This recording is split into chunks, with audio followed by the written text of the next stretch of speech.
بسم الله الرحمن الرحيم.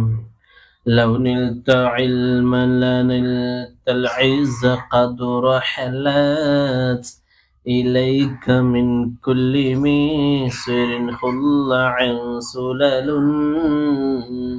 يسعى إلى مثمر من كل أمكنة طير وليس إليها الخط والرسول طير وليس إليها الخط والرسول. അതായത് ലൗ നിൽത്ത നീ കരസ്ഥമാക്കിയാൽ ഇൽമൻ ഒരു വിജ്ഞാനത്തെ നീ കരസ്ഥമാക്കിയാൽ, അറിവിനെ നീ കരസ്ഥമാക്കിയാൽ, ലനിൽത്ത നീ കരസ്ഥമാക്കി അൽ ഇസ്സ മാന്യതയെ, ഖദ് റഹ്ലത് തീർച്ചയായും യാത്ര പുറപ്പെടുന്നതാണ്, ഖദ് റഹ്ലത് ഇലൈക്ക നിന്നെ കൊള്ളെ,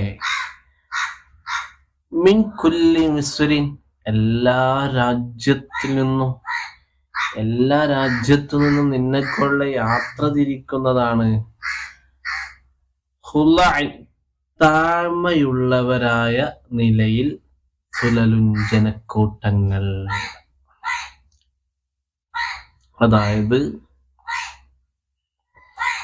ഒരു വിജ്ഞാനം നേടിയ ഒരു പണ്ഡിതൻ, ആ പണ്ഡിതന്റെ ഹലറത്തിലേക്ക്, അരികത്തേക്ക്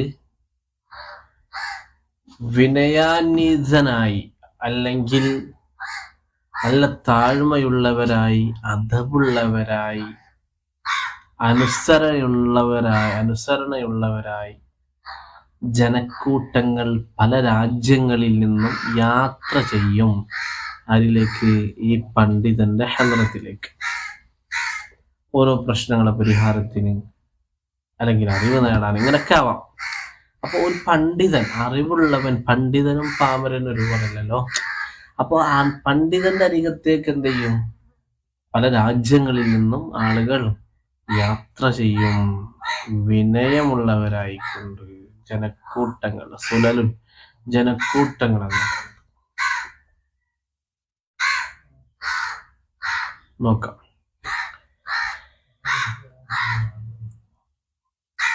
يسعى إلى مثمر من كل أمكنة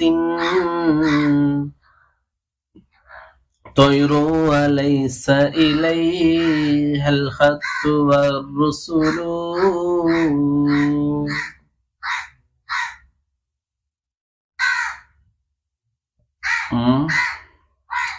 يسعى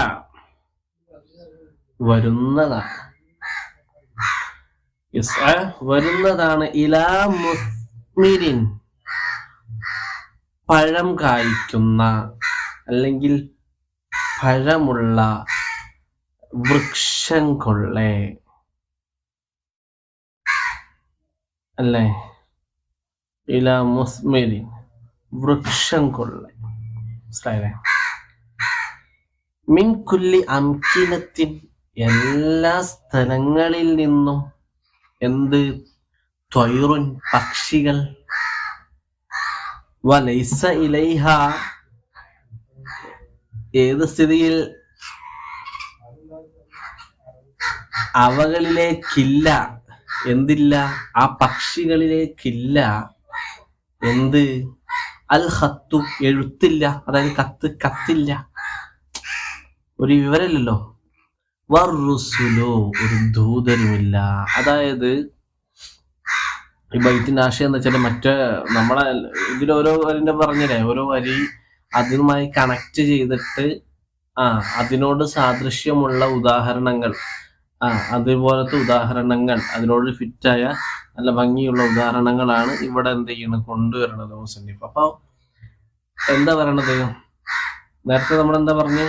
ഒരു അറിവുള്ള പണ്ഡിതന്റെ അരികത്തേക്ക് ജനക്കൂട്ടങ്ങൾ താഴ്മയുള്ളവരായി അവര് ഈ പണ്ഡിതന്റെ സന്നിധിയിലേക്ക് ഹലറത്തിലേക്ക് അവർ യാത്ര ചെയ്യും പല രാജ്യങ്ങളിൽ നിന്നെന്ന് പറഞ്ഞു. ഇവിടെ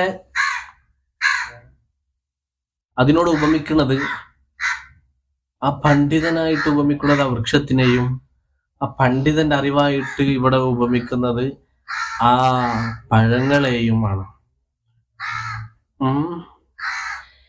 എത്തരത്തിൽ ഈ പഴങ്ങളിലേക്കും ഈ മരങ്ങളിലേക്ക് ഈ പണ്ഡിതനിലേക്ക് ഒന്നും എന്തില്ല, ഒരു ദൂതരില്ല, അല്ലെങ്കിൽ ഒരു എഴുത്തില്ല, ഇതൊന്നും ഇല്ലാണ്ട് പക്ഷികൾ ഒരു മരത്തിലേക്ക് എത്തരത്തിലാണോ അവരാ പഴം തിന്നാൻ വേണ്ടിയിട്ട് യാത്ര ചെയ്ത് പറന്നു വരുന്നത്,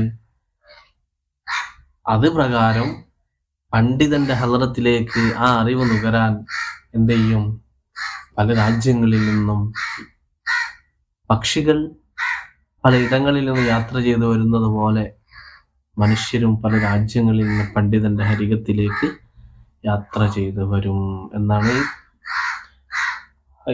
ബൈത്തിന്റെ ഒക്കെ ഇതിന്റെ ആകെ തുക. മനസ്സിലായില്ലേ? അപ്പൊ അറിവൊരു സംഭവം തന്നെയാണ് അല്ലേ?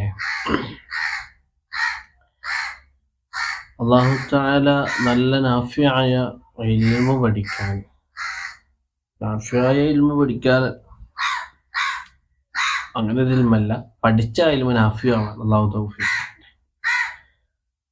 ഒരുപാട് കിതാബുകൾ ഇനിയും ഇതുപോലെ നമ്മുടെ ശബ്ദതരംഗങ്ങളിലൂടെ മറ്റുള്ള മുഅ്മിനാത്തുകളുടെ സഹോദരി സഹോദരന്മാരുടെ മുതഅല്ലിമീങ്ങളായ കൂട്ടുകാരുടെ അറിവ് പഠിക്കാൻ ആഗ്രഹിക്കുന്ന വിദ്യാന്വേഷിയുടെ വിജ്ഞാനദാഹിയുടെ കാതുകളിലേക്ക് അല്ലാഹു തആല ഇതെത്തിക്കുമാറാകട്ടെ.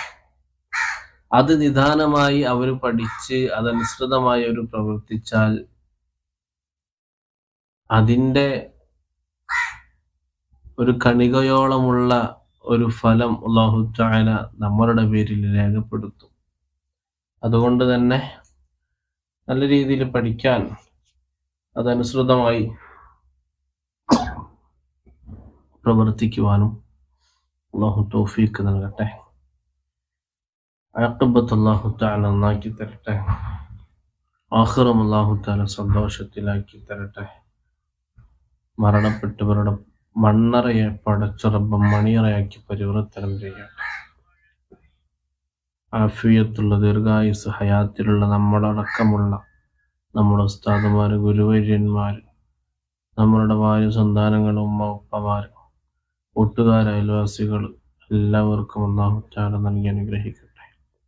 മക്കളൊക്കെ അല്ലാഹു തആല സ്വലാഹിയത്തിൻ്റെ അഹലുകാരാക്കി നല്ല ഹാഫിളീങ്ങളും അബിദീങ്ങളും ഒക്കെ ആക്കി ആലിമീങ്ങളൊക്കെ ആക്കി മാറ്റി തരുവാനാകട്ടെ.